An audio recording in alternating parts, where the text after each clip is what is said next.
আবার চলে এসেছি বোর্ডস এডুকেশনে। বোর্ডস এডুকেশন তোমাদেরকে প্রশ্ন বিচিত্রা সলভ করাচ্ছে এখন ক্লাস 10-এর। তো ক্লাস 10-এর ছোট্ট ছোট্ট ভাই বোনেরা এবং আমার প্রিয় ছাত্রছাত্রীরা, তোমরা অবশ্যই প্র্যাকটিস করছো আশা করি প্রশ্ন বিচিত্রা। তো প্রশ্ন বিচিত্রা প্র্যাকটিস তোমরা ভালোভাবে করো, এবং যেই জায়গাটা অসুবিধা হচ্ছে তোমাদের জন্য বোর্ডস এডুকেশনের কমেন্টস বক্স আছে, তোমরা কমেন্টস করতে পারো এবং কমেন্টস করে তোমাদের মূল্যবান মতামত আমাদেরকে জানাতে পারো।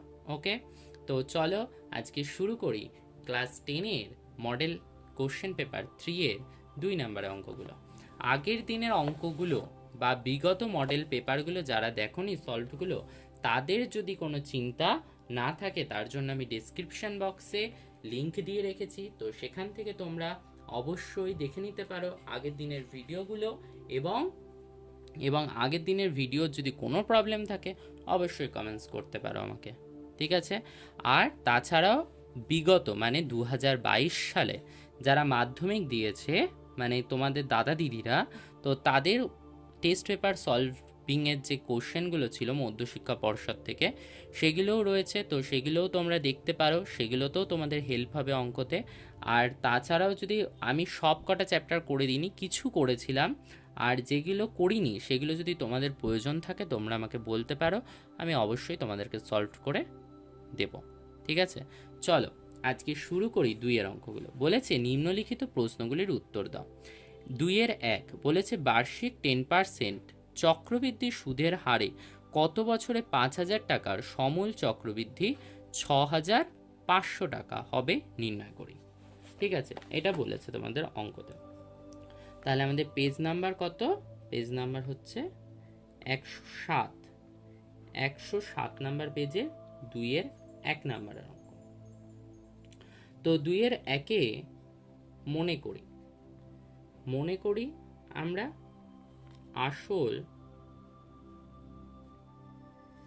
আসল পি ইকুয়ালস টু কত? 5,000 টাকা। ওকে, সুদের হার কত? সুদের হার হচ্ছে আর ইকুয়ালস টু কত? 10%। ওকে, সময় কিন্তু এটা কিন্তু পরীক্ষার সময় মনে রাখবে, চক্রবৃদ্ধি সুদের ক্ষেত্রে এন ব্যবহার করা হয় আর সরল সুদের ক্ষেত্রে টি। ঠিক আছে, তাহলে এনটা আমাদের জানতে হবে। ওকে, আর আমাদের সমূল চক্রবৃদ্ধি মানে যেটাকে আমরা বলে থাকি সরল সুদের ক্ষেত্রে সুদ আসল মানে এ, সেটা কত না 6,050। তাহলে শর্তানুযায়ী আমরা কি বলি যে A is equal to P into 1 plus r by 100 to the power n. Okay, তাহলে অর এ মানে কত?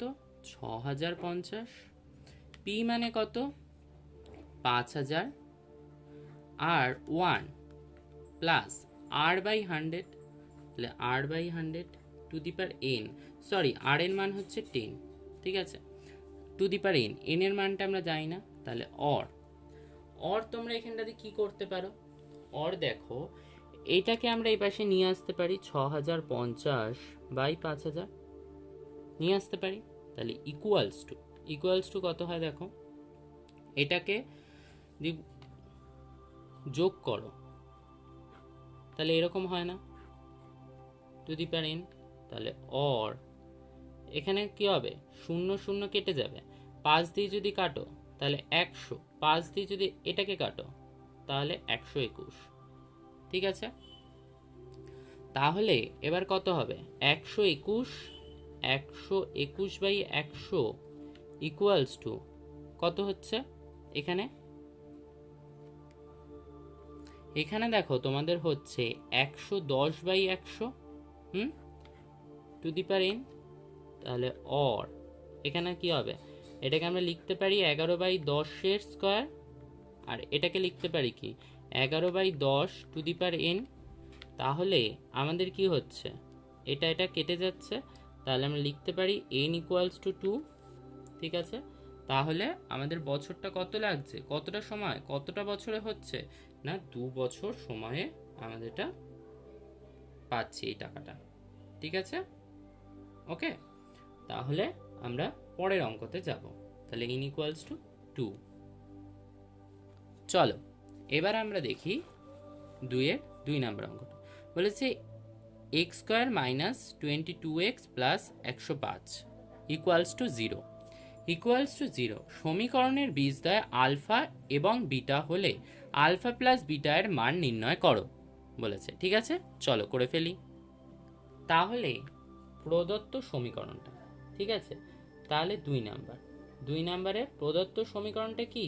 2x square minus 22x plus 105 equals to 0।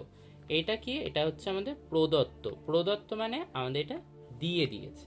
ঠিক আছে, আর আমাদের বীজদ্বয় কি বলেছে? বীজদ্বয় আমাদেরকে বলে দিয়েছে আলফা ও বিটা। আমাদের বীজদ্বয় বলে দিয়েছে আলফা এবং বিটা। বিটা হলে আলফা প্লাস বিটা এর মান। তো আলফা প্লাস বিটা মানে কি? বীজদ্বয়ের যোগফলের সূত্র আমরা কি জানি? যোগফলের সূত্র জানি মানে এক্স এর সহগ বাই এক্স স্কোয়ারের সহগ। তাহলে এক্স এর সহগ কি? এক্স এর সহগ আমরা যে সূত্রটা জানি, আমরা কি জানি? আমরা জানি এক্স এর সহগ। তাহলে এখানে কি আছে? তাহলে আমরা এখানটাতে আমরা লিখি মাইনাস বি বাই এ, এটা হচ্ছে আমাদের সূত্রটা। তাহলে সেই অনুযায়ী যদি লিখি তাহলে মাইনাস তো সূত্রতে থাকবে, আর এটা মাইনাস 22, আর এক্স স্কোয়ারের সহগ -1 মানে শুধু 1। তাহলে কি হবে? মাইনাস মাইনাসে প্লাস, তাহলে 22। তাহলে অতএব alpha plus beta equals to কত? 22। ওকে, হলো। এবার আমাদের 3 নম্বরের অঙ্কটা দেখব। আমাদের এটাই অ্যান্সার, 22 হচ্ছে আমাদের অ্যান্সার। 3 নম্বর অঙ্কটা বলেছে ও কেন্দ্রীয় বৃত্তের ওপর এ বি সি 3টি বিন্দু এমনভাবে অবস্থিত যে এ ও সি বি একটি সামান্তরিক এবং কোণ এ ও সি এর মান নির্ণয় করো। ঠিক আছে, চলো দেখি। একটা বৃত্ত ধরো, এটা হচ্ছে সাপোজ একটা বৃত্ত। ঠিক আছে, হাত দিয়ে আঁকছি তো ভুলভাল হতে পারে। তো এইখানে এ বিন্দুটা ধরো, এটা হচ্ছে এ বিন্দু, এটা হচ্ছে বি বিন্দু, আর এটা হচ্ছে সি বিন্দু। ঠিক আছে, এটা সি বিন্দু, আর এখানটাতে কেন্দ্র রয়েছে। আমি কেন্দ্রের সাথে এ কে যোগ করে দিই, একেও কেন্দ্রের সাথে যোগ করে দিই। ঠিক আছে, এইটাকে বলছে কি? এটা এই বৃত্তচাপটা, আর এইখানটাতে কি হচ্ছে? এটা তাহলে ও রয়েছে, একটা সামান্তরিক অঙ্কন করছে, এটা তো ও। ঠিক আছে, এটার নাম কি? এটার নাম আমরা দিচ্ছি ও, জানো, ও। এবার একটা জিনিস দেখো, এবার তোমাদেরকে এখানটাতে কি বলেছে? এখানটাতে বলেছে ও কেন্দ্রীয় বৃত্তের এ বি সি 3টি বিন্দু এমনভাবে অবস্থিত এ ও সি ডি একটি সামান্তরিক অঙ্কন করলাম। এবার অঙ্কন করার পর বলছে এ ও সি এর মান কত, মানে এ ও সি এর মানটা কত। ঠিক আছে, তাহলে এইটা কি? এটা হচ্ছে কেন্দ্রীয় কোণ। ওকে, এটা তো কেন্দ্রীয় কোণ। তাহলে আমরা লিখি এটা যদি এক্স ডিগ্রি হয়। ঠিক আছে, আমি এখানটাতে সাপোজ মনে করি কোণ A O C equals to x degree. X degree. আর আমরা কি জানি? সামান্তরিকের বিপরীত কোণগুলি সমান হয়। তাহলে আমরা কি বলতে পারি? তাহলে আমরা বলতে পারি এর বিপরীত কোণ কি? এটা। তাহলে A B C equals to x degree. এটা যে কেন হলো? কারণ সামান্তরিকের বিপরীত কোণগুলি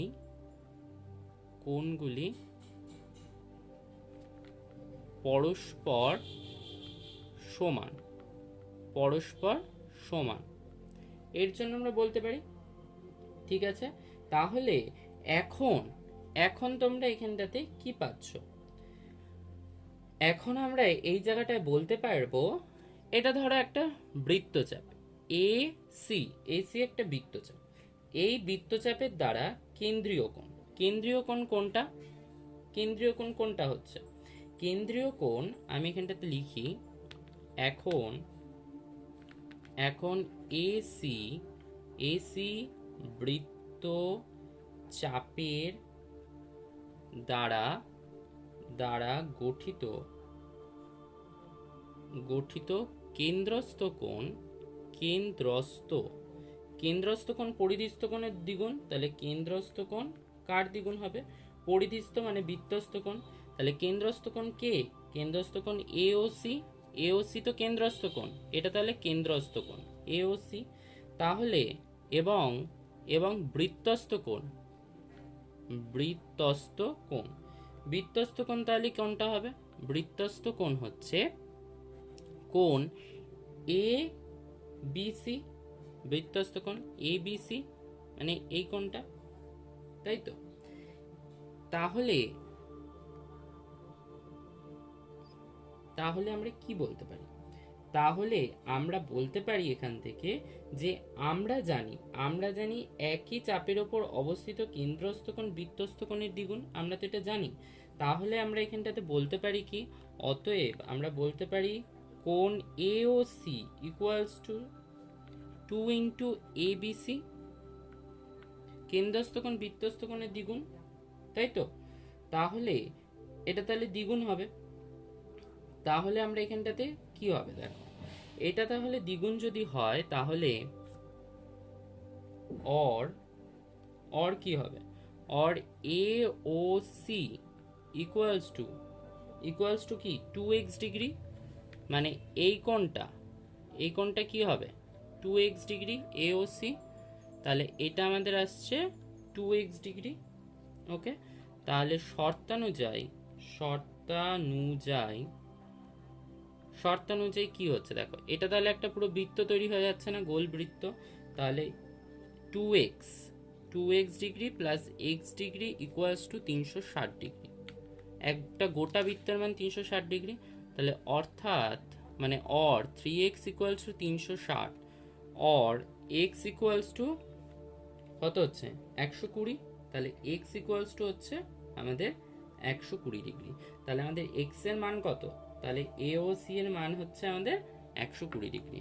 অতএব কোণ AOC ইকুয়ালস টু 120 ডিগ্রি। ঠিক আছে, এটাই আমাদের অ্যান্সার। ওকে, চলো 4 নম্বরের অঙ্কটা দেখি।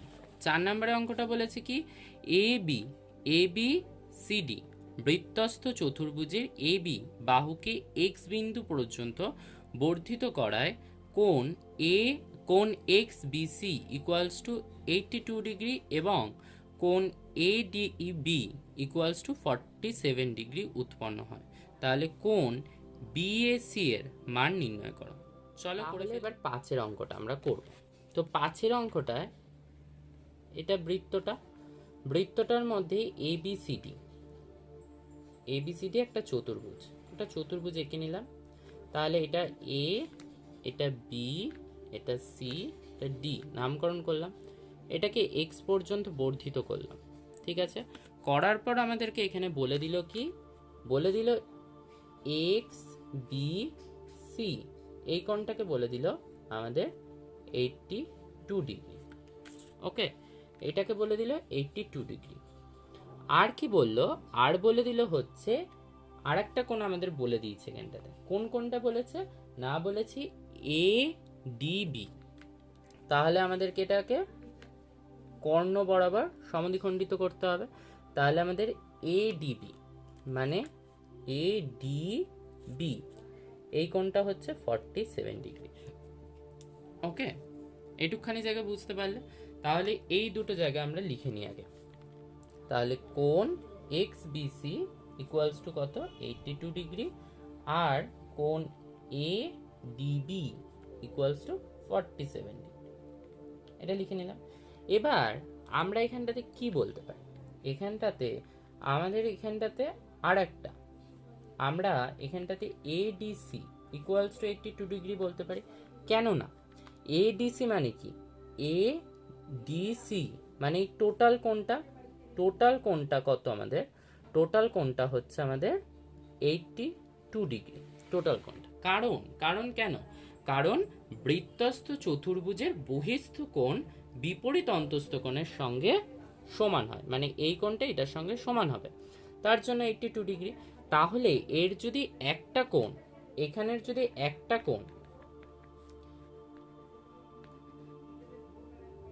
কোণ যদি 47 ডিগ্রি হয়ে যায়, তাহলে অপর কোণটা কত হবে? মানে এই যে অর্ধেক যে কোণটা আছে, এইটুকখানি কোণ, এটার মানটা কত হবে?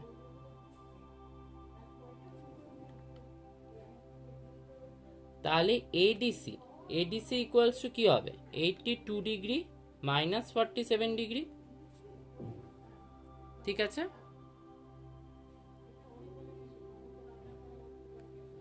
তাহলে এটার তাহলে মান কত বেরোবে? এটার মান 35 ডিগ্রি। তাহলে এডিসির মান কত? 35 ডিগ্রি বেরোচ্ছে। তাহলে এটা আমাদের 35 ডিগ্রি। আমাদের কার মান বার করতে বলেছে? বলেছে বিএসি। তাহলে বিএসি মানে আমাদের এই কোণটার মানটা আমাদের কাছে জিজ্ঞাসা করেছে, এই কোণটার মান আমাদের জিজ্ঞাসা করেছে। তাহলে এটার মান কত হবে? এটার মান বের করাটা তো সোজা, বলে কি করে করবে? তাহলে এখানটাতে কি হবে দেখো, তাহলে আমরা এখানটাতে বলতে পারি বিসি বৃত্তচাপ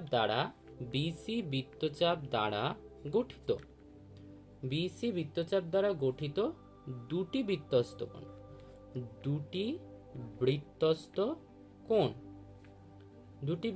কোণ কি কি না? একটা কোণ হচ্ছে বিডিসি এবং কোণ বিএসি। তাহলে অতএব আমরা এখানে কি বলতে পারি? BDC equals to BAC equals to 35 degree, তাই তো? ওকে, তাহলে অতএব কি কোণ বিএসি এর মান কত? বিএসি এর মান হচ্ছে 35 ডিগ্রি। ওকে, ক্লিয়ার? এটাই তাহলে আমাদের অ্যান্সার। কি রয়েছে? যে দুটি লম্ববৃত্তাকার চোঙের অনুপাত 1:2 এবং ভূমির পরিধির অনুপাত 3:4 হলে তাদের আয়তনের অনুপাত নির্ণয় করো। চলো অঙ্কটা করে ফেলি। 2-এর 5, তো 2-এর 5-এর অঙ্কটা আমরা করব। কি করছি? তো আমরা এখানটা মনে করি চোঙ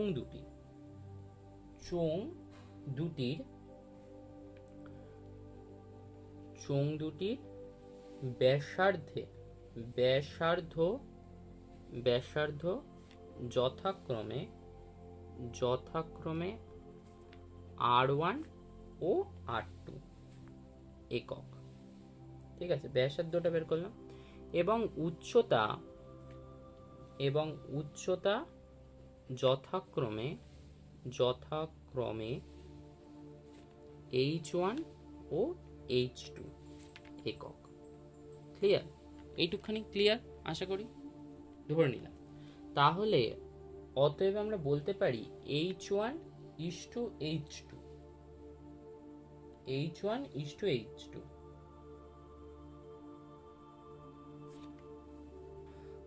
তোমাদের বইতে এখানটাতে যেটা দেওয়া রয়েছে, তো দুটি লম্ববৃত্তাকার চোঙের উচ্চতার অনুপাত হবে কিন্তু, ঠিক আছে? এখানটাতে কিছু বলেনি, তো চোঙের অনুপাত বলেছে, এটা কিন্তু উচ্চতার অনুপাত হবে।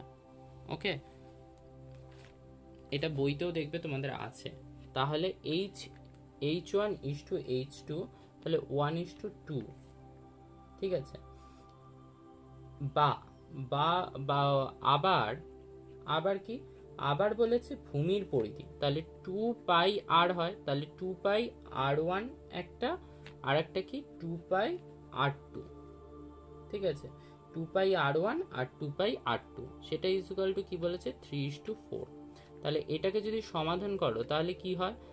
R1:R2, তাহলে কত হয়? 3:4। ঠিক আছে, 3:4 হয়। এবার কি হবে? 3:4। অতএব চোঙ দুটির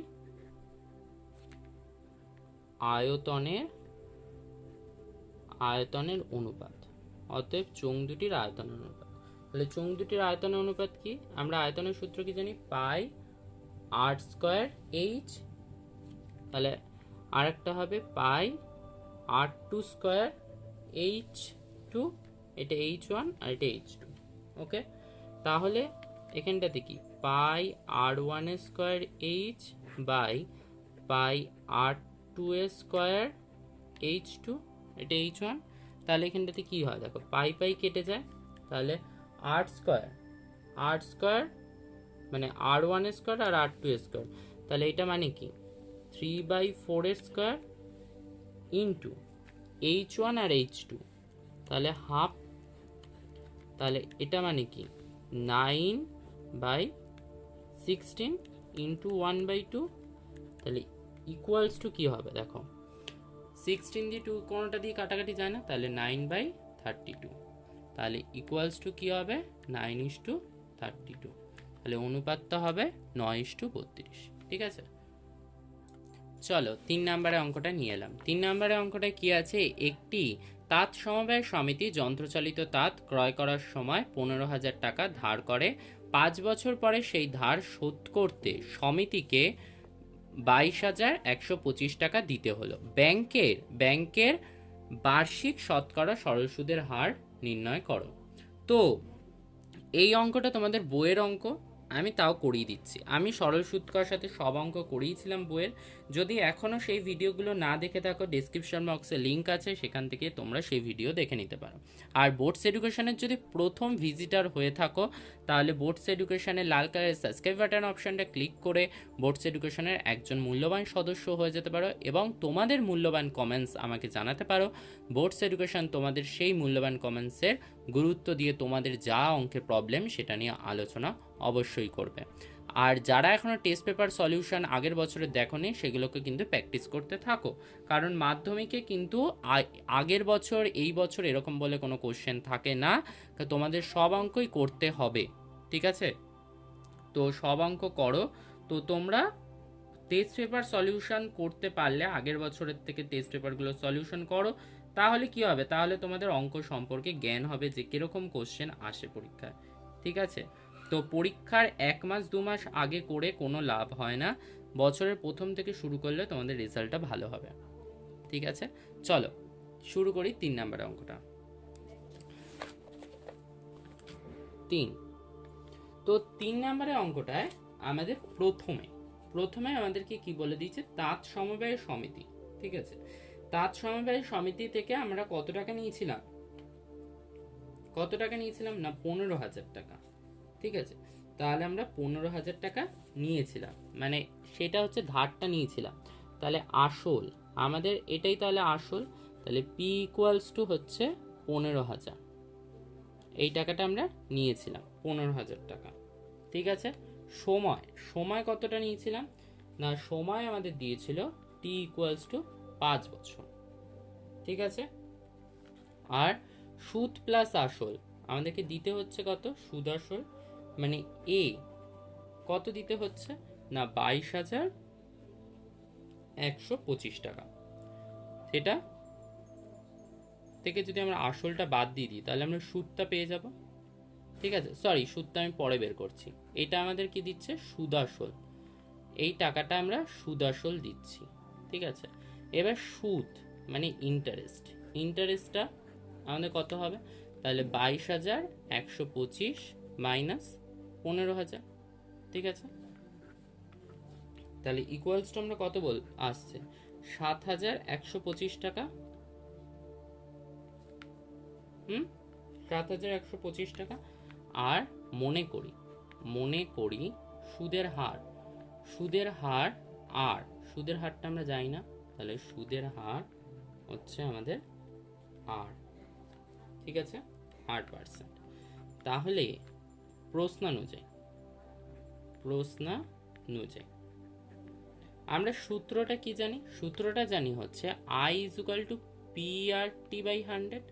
তাহলে আইটা কত, আই হচ্ছে 7,125, পিটা কত না 15,000, আর এরপরে হচ্ছে আর, আরটা আমরা জানি না, তো আর বসিয়ে দাও। টিটা কত? 5 আর বাই 100। ওকে, হলো। এবার এবার কি হবে? তাহলে অর আমরা কি লিখতে পারি? 15,000 গুণ আর গুণ 5 ইকুয়ালস টু 7,125 ইন্টু 100। তাহলে অর কি হয়? অর হচ্ছে r equals to 7,125 into 100 by 15,000 into 5। এটা হয়। তাহলে এবার তোমরা কাটাকাটি করো, এই দুটো শূন্য আর এই দুটো শূন্য কাটলাম, ঠিক আছে। এবার যদি 5 দিয়ে কাটো, তাহলে 5 14 70, তাহলে 14 1 12, 12 রয়েছে। তাহলে কি করব? দেখো এখানটাতে কত হচ্ছে? 70, তো তাহলে 1 নামলো, ঠিক আছে, আর 2, তাহলে হচ্ছে 2 বার গেল, আর 5, তাহলে 1425, ঠিক আছে। এবার এবার যদি এটা দিয়ে কাটো, এখান দিয়ে কাটলে এখানে আসবে কত? এখানে আসবে হচ্ছে, যদি 75 দিয়ে কাটো তাহলে 2, আর এখানে আসবে 19, ঠিক আছে।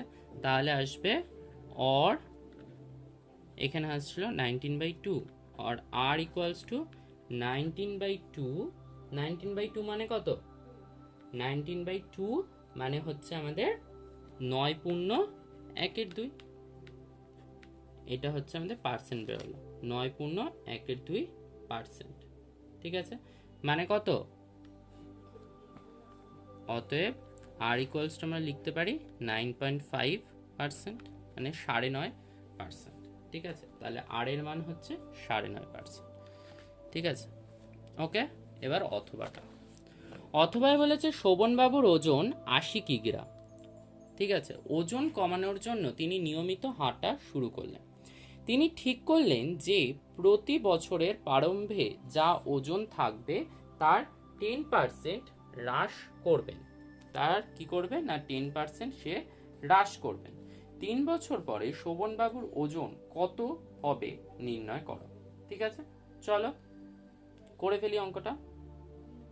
তাহলে অথবাটা আমরা করছি 3-এর অথবা, এটা ঠিক আছে। 3-এর অথবায় মনে করি কি? মনে করি আমরা পিটা, এখানে তো আসল কিছু নেই, এটা হচ্ছে মানুষের ওজন, তো সেখানে 80 কিগ্রা। মানুষের ওজনে আবার আসল কি হবে লিখলাম না, হাসির বিষয় হয়ে যায়। তাহলে আর ইজ ইকুয়াল টু, আরটা কত বেরোবে? 10% করে হ্রাস পাচ্ছে, তাহলে 10, এবং এন কত বছরে হচ্ছে না 3 বছর, তাহলে 3 বছর, ঠিক আছে। এটা 3 বছর লিখলাম। তাহলে আমরা এটা অতএব কি লিখতে পারি?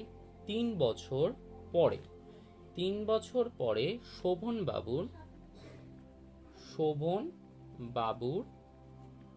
বাবুর ওজন হবে।